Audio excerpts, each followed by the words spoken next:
Greetings and welcome to Halfling 13. It's July 1st, 2024.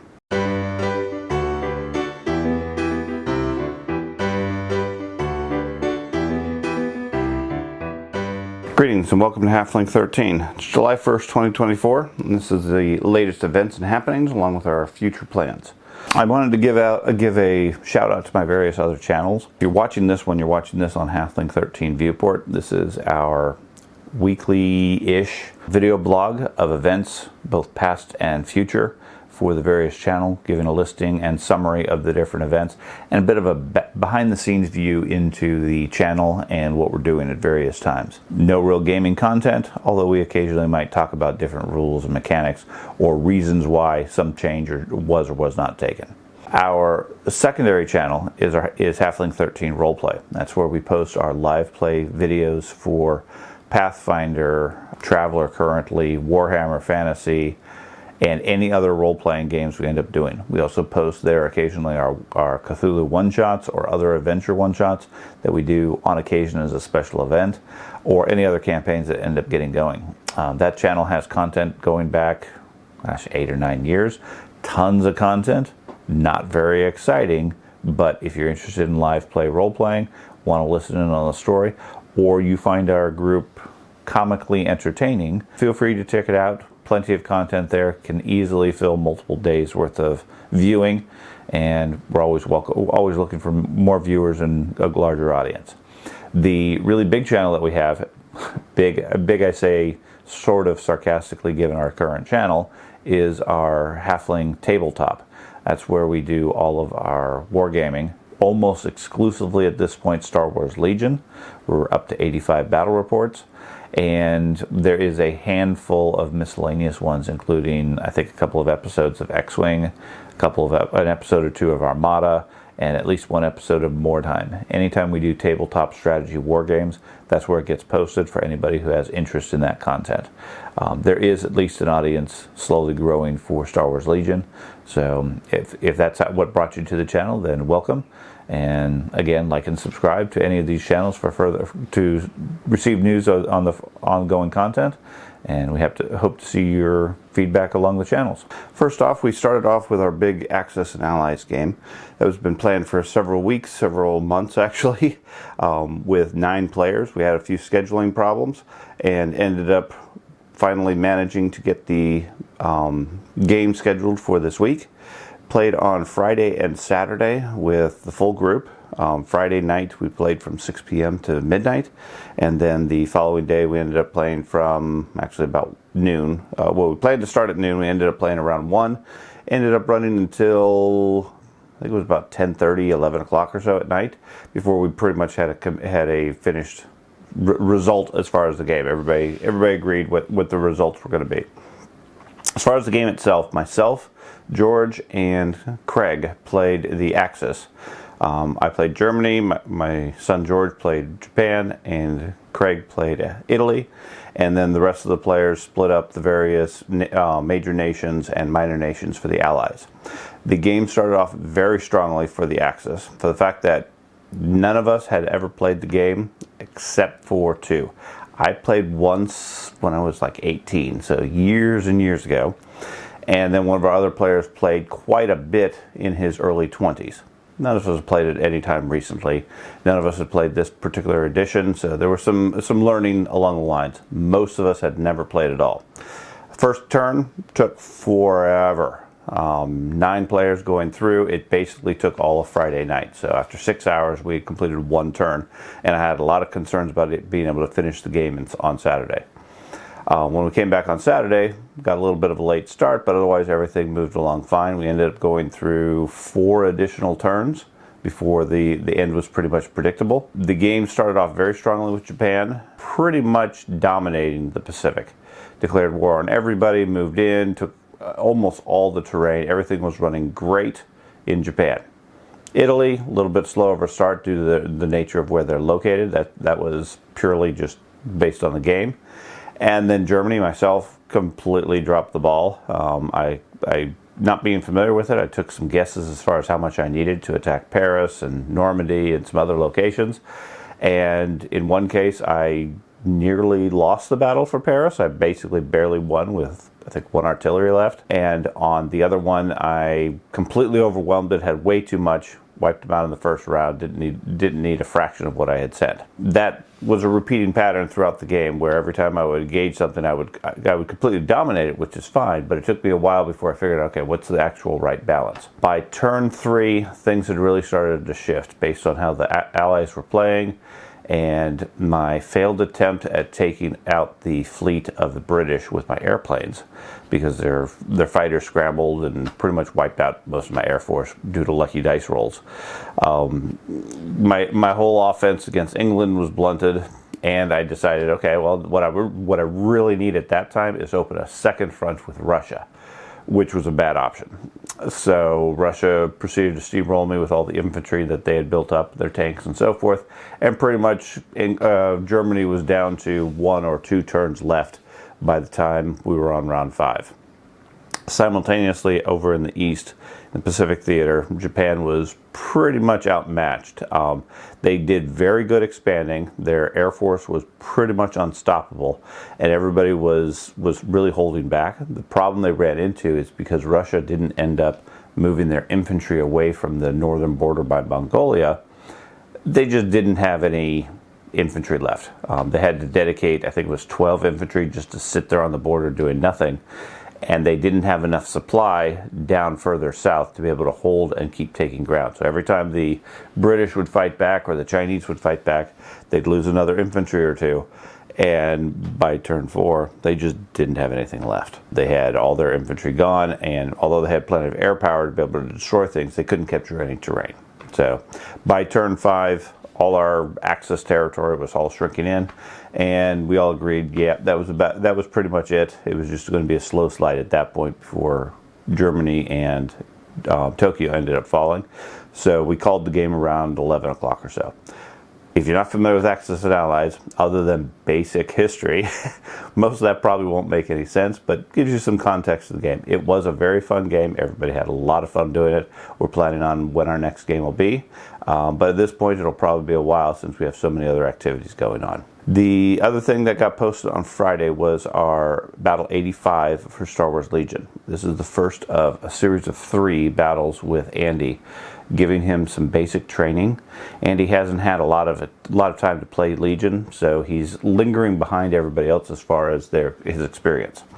And he really wants to learn the Rebels. Because of our various changing schedules and everything, we managed to set aside some dedicated time for him where he's playing his Rebel army versus several different factions, not as a competitive game, although of course we're still competitive, but more of a let's learn how to play the game and learn all the ins and outs of a particular army. I'm a strong proponent of, if you want to learn the game, pick one army that you stick with, and then if necessary, just tweak it slightly to fit your adjustments.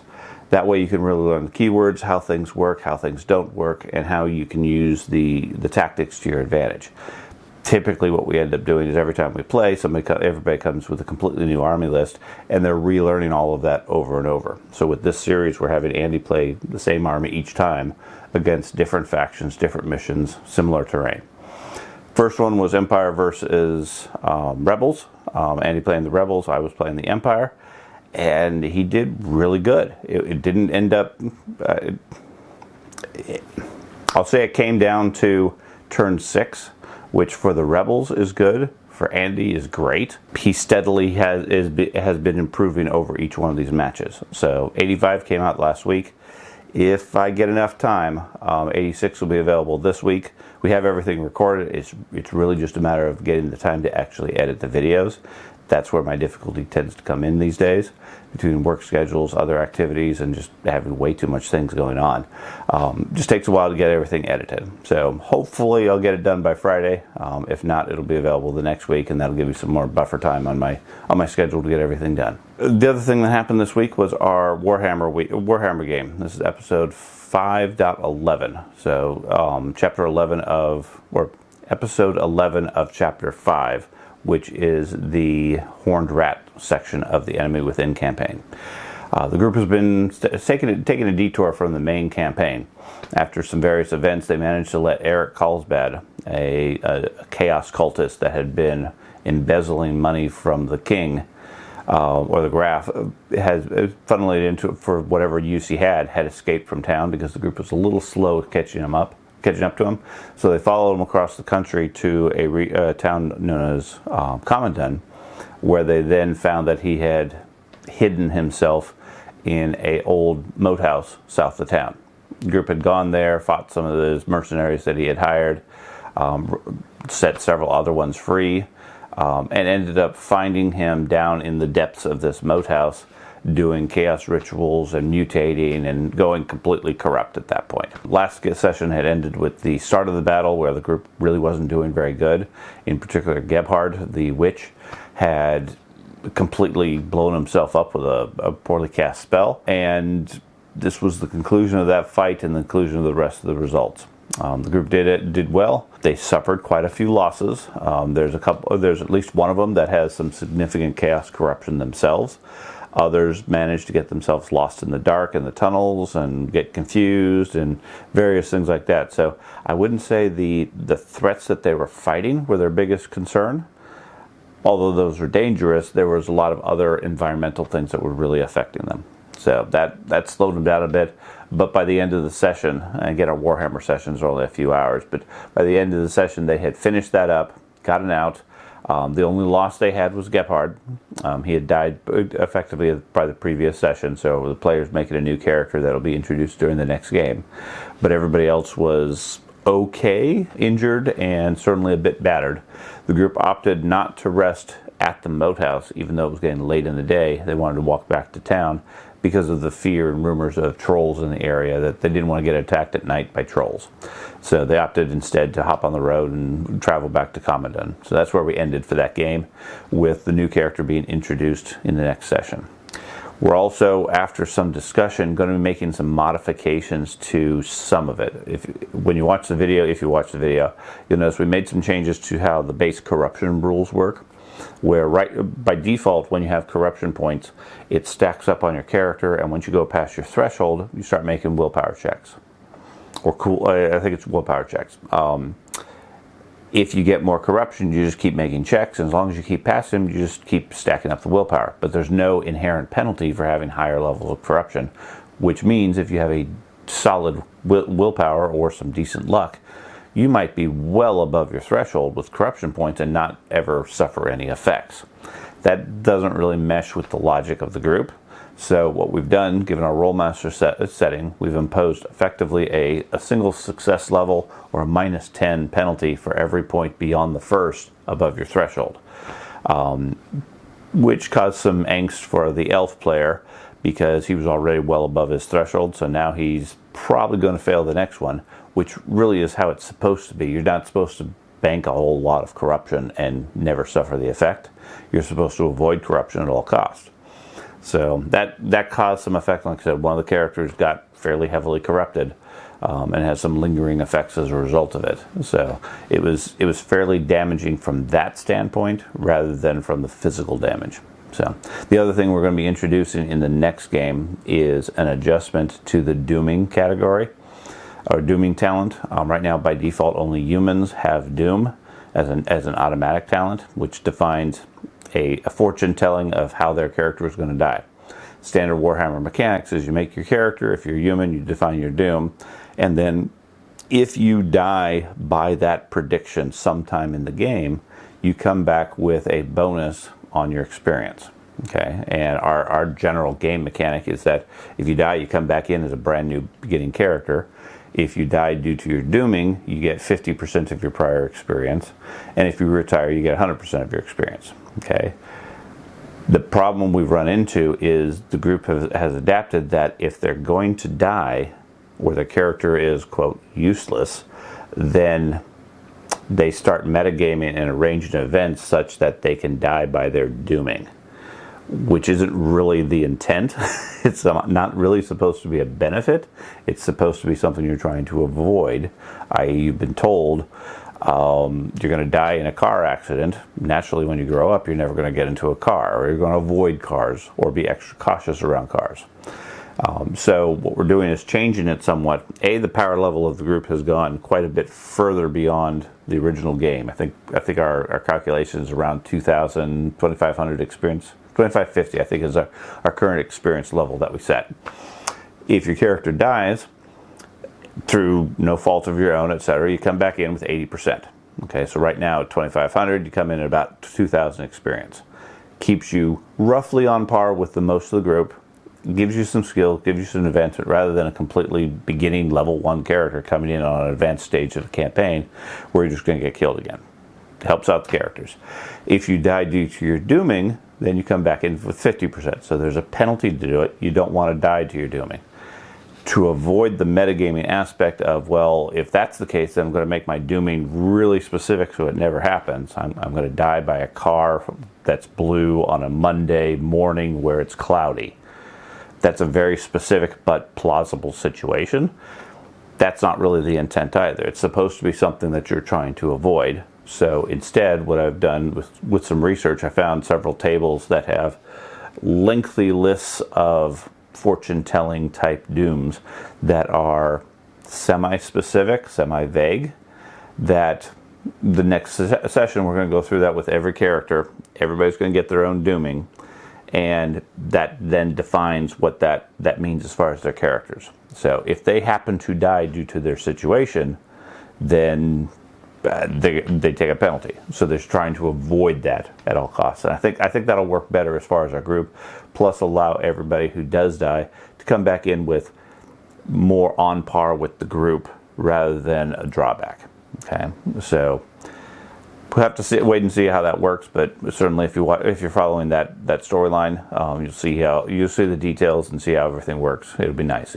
We are also adding dooms specifically to every character, not just human specific, so that everybody has the same options, benefits, and drawbacks. The logic being there that everybody has a fate, but maybe the culture just doesn't reveal it necessarily. So from a player standpoint, they will know what their fate is. Their character may or may not know, and they can choose to play that however they wish. So stay tuned in our next game for that. That'll be 5/12 when they get back to Common Done and meet up with the other character and have a couple of other events before they head off on the next threads of the campaign. The other game we just played was Kingmaker Episode 2. That was the conclusion for the Call of Heroes Feast. In the first session, they had been summoned to the Hall of Brevoy by Lady Jamandi, the ruler of that area, where they'd been hired along with several other groups to colonize and resettle the stolen lands. The group enjoyed the feast, interacted with a bunch of NPCs, made a bunch of contacts, got some history and background of the storyline, went to sleep, and the palace was attacked. If you're all familiar with the Kingmaker storyline, it's all fairly standard sort of stuff. They woke up in the middle of the night, started defeating the attackers, worked their way through the castle, rescued several NPCs, and we had to stop. This game last night, yesterday, Sunday, the end of June, they finished off the rest of the castle, cleared off all the other defenders, rescued Lady Jamandi from a fairly strong fight, and became the heroes of the castle at this point, as Pathfinder characters tend to be. After all the dust had settled, everybody had been rescued, etc., they ended up, between what they managed to loot from the brigands and so forth and sell off, they had a couple of magic items. I think they sold or transferred some of them, but they ended up with a mix of gear and about 100 gold, which led to a lot of discussion because their next step was to head out to Oleg's Tavern, or Oleg's Outpost, in the wilderness and start their actual adventures. Since they'll be in the wilderness with few supplies, they need to purchase whatever they can here in town first. They had about 100 gold, give or take, and that led to a whole lot of debate of, okay, what's the best way to do this? Should we buy healing potions and be defensive? Should we buy +1 runes and be offensive? Should we do some sort of mix? Maybe we take oils, etc. So it was an interesting dynamic to see how the group could do it. And the new foundry options that let you have a group stash that has all the money together where everybody can pick and choose what they want from the pool actually works really well. I need to get to the next stage of that where you have an automated merchant where they can add and subtract things directly. That's going to be necessary for the rest of the campaign because I don't really want to deal with the bookkeeping myself. The group is more than capable of doing it. And the looting mechanism works really well where they can drag and drop different things. But to have an automated merchant that can be pre-populated with all the gear and everything or whatever they end up selling makes more sense. And it is video gamey, but at the same point, it's also a user experience, ease of use sort of thing, so that they can choose what they want without having to pull out a stack of books or PDFs or whatever and be able to figure out everything. So with our next game, they're going to head out into the wilderness. That'll actually start the real campaign now that we've finished the prelude and the background and everything. So it should be a lot of fun. All the characters are really working well. Personalities have some issues here and there. If you watch the video, you'll see some of those. There's some motivations that some of the characters have that might not be team oriented, but everybody otherwise is really focused together. And the group is starting to adapt to the fact that they're now level 1 and the inherent risks with that compared to when they ended the prior campaign at level 15 and most things really couldn't hurt them, at least not fast. So they're adapting to that some because there's naturally some challenges along those lines. So that video comes out on Friday if you're interested, along with Warhammer. And then, like I said, 86 for the battle report should be available as well on Friday, hopefully, assuming the editing time is available with my schedule. Looking over to our future plans, as I mentioned last time, we added a public calendar onto our website. It is a replication of what we have in Discord. So I've set up some automation so that when I update our Google Calendar for our gaming, not only does it post it as an event in Discord, it'll also send out a reminder an hour before the event so that players can remember, hey, we do have a game at this point.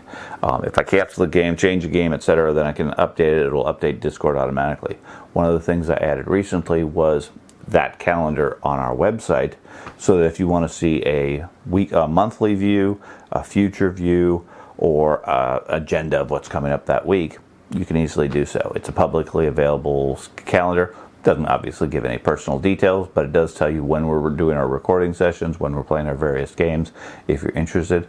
And certainly if there's any changes in our schedule last minute, those get reflected on it so that you know that, hey, we're not playing Kingmaker this week, or we're not playing Warhammer, or we schedule an extra Legion game, or whatever.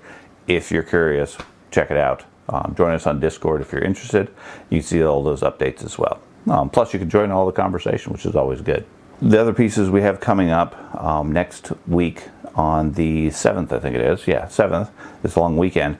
We are planning to play Traveler with our Shadowrun Traveler Pirates of Drinac campaign.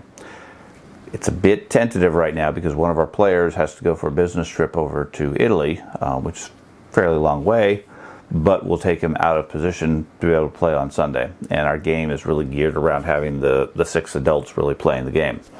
I'm going to see if we can get a stand-in so we can keep going with the game if there's interest in it. If not, we'll end up having to delay. One thing that of note, we've set our role-playing schedule specifically on a bi-weekly schedule between Shadowrun Traveler and Warhammer. Those specifically go every other Sunday alternating.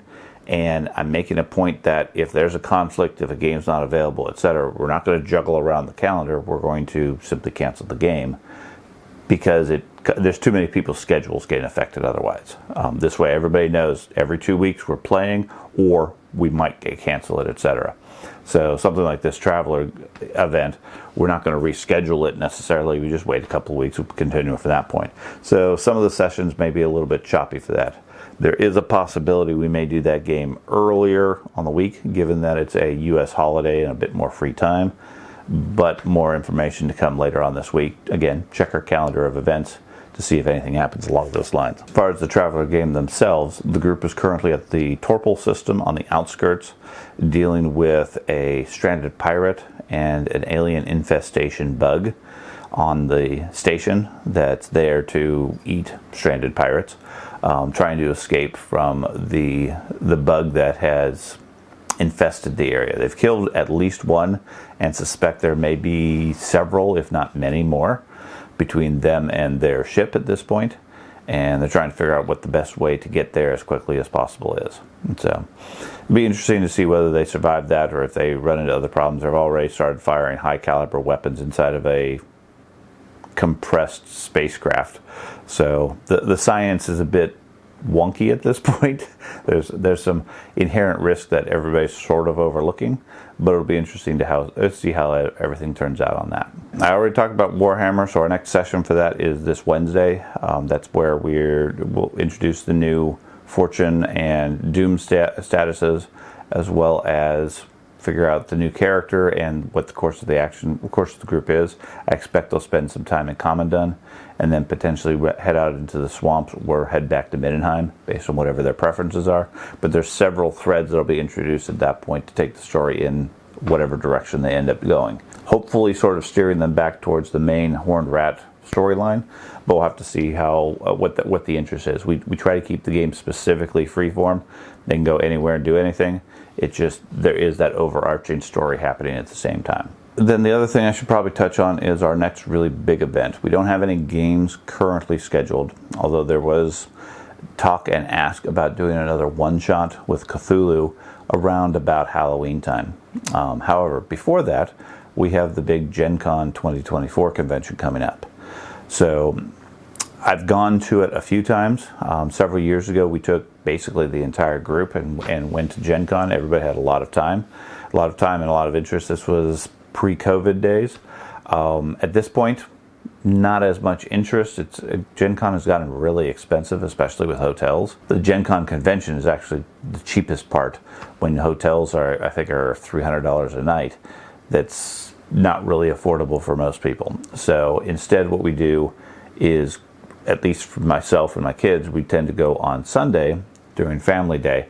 It is a bit crowded. It is a bit late in the convention, so any of the new information or the hottest releases or whatever are sold out, but it's a lot less expensive. It's smaller crowds than on Sunday, and it's more convenient for us, really, as far as scheduling. So my sons and myself will be there on Sunday, August 4th. I believe it's August 4th. Yes, Sunday, August 4th at Gen Con. My wife is making custom t-shirts for us, which will be showing off the Halfling 13 logo. So if you happen to be going to Gen Con and you happen to be there on Sunday and you see somebody walking around with an H13 logo, stop and say hi. Always interested in talking to viewers. Be curious to see if anybody recognizes it. On our Legion channel, we're actually doing fairly well as far as subscribers. So there's a possibility, especially since we'll no doubt be wandering around the Legion area and seeing who might be playing, what the table boards look like, what the terrain looks like, etc. I don't really expect there's any major releases coming out in Gen Con. I think Pathfinder has one or two, and I'm sure there's a few other games. But mainly I go to Gen Con to generate ideas and see what other options are out there, more than look to purchase the latest releases. Because these days you can get those just as easily at the gaming stores the same day or earlier than the convention. With me, it's more about idea generation, seeing what the possibilities are as far as, is this something I might be interested in incorporating into my various games and activities. So, anyways, if you see a H13 shirt, say hello. Be always interested in seeing a viewer. And then to talk about our channel stats, I'm going to refer to my notes here. So our tabletop channel at this point has added another 4 subscribers. Slowed down a little bit, but still growing. We're at 708 since the last time I reported. Not too bad, quite happy with that. Our role-playing and this Viewport channel, no change. Didn't expect one, but I'd be surprised if we did. We're sitting at 64 for the roleplay and 3 for the Viewport. So if you have interest, if this is entertaining, if this is curiosity, or you just want to listen in on somebody ramble on, feel free to subscribe and like. And then the website ended up with so far for July, given it's the morning of July, we've only had 2 views. Nothing expected there. But the June views were up to 315, which is a notable increase, small but notable, from 289 from the previous month. So there is some traffic reaching the website, which is great. Hopefully I can keep posting content there and get things moving further. It's hit and miss these days as far as my posting schedule, but it'll be interesting to see how far I can get as far as additional views and activity. I do tend to centralize all my information there in written form for obvious reasons, but it then gets replicated into the other ones, Discord, Mastodon, etc. So take a look at those if you're interested. So that's all the news for today. I think that's about it. I'm recording this early in the morning, so I probably should get to work at some point today. Tune in another week or so, and as soon as I get some more time, I'll post the next video. So thanks a lot for watching.